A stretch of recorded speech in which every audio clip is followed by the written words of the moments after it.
blessed. Wake up thanking God, he showed me how to reinvest. All this stress, I was giving game to you peons from the gate. Use my own self as examples. I live raw and never hate. What's going on, everybody, and welcome to another episode of TNC Reacts. Today is Venting Thursday, and this one is actually interested in saying slowly evaporating freedom.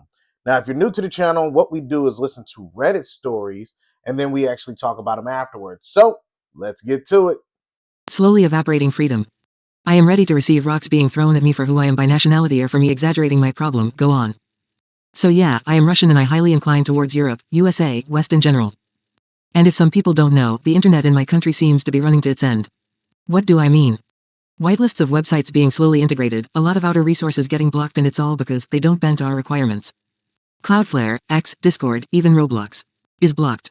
It hits me more than others because I have a lot of friends from Europe, USA, other parts of the world. And I want to continue playing with them. Chatting and in general contacting with other cultures is so amazing and thrilling to me. And every time another possibility is getting cut off, it brings me to crying. I want to move. Still stuck in university with no money or backup plan. Plus, let's be real, who will want to approve a visa to a Russian person in Europe without a good reason? I cling to the hope of getting a job visa because I am good in IT and in 2 years I will be graduating as a specialist in AI sphere.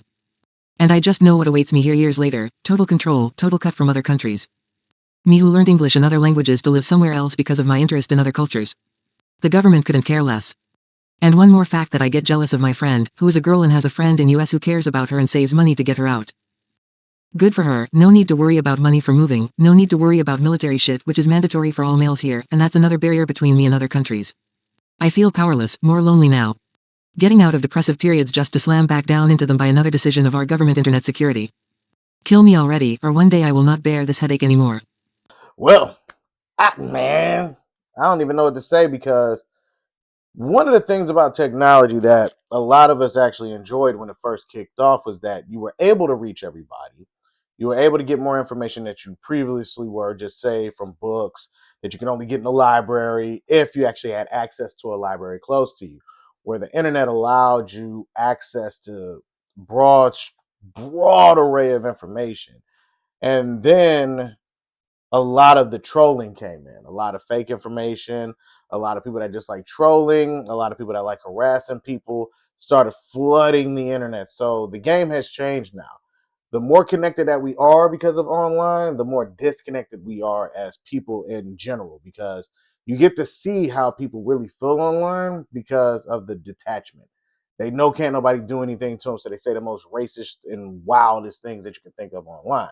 But for somebody like this who's explaining that, hey, this country that I'm in is actually shutting down more. We're starting to get less access. We're starting to get less of everything. And we can't just leave when we want to. It's almost a warning sign to the rest of the world, like, hey, this is not going to be the only place that this is going to happen.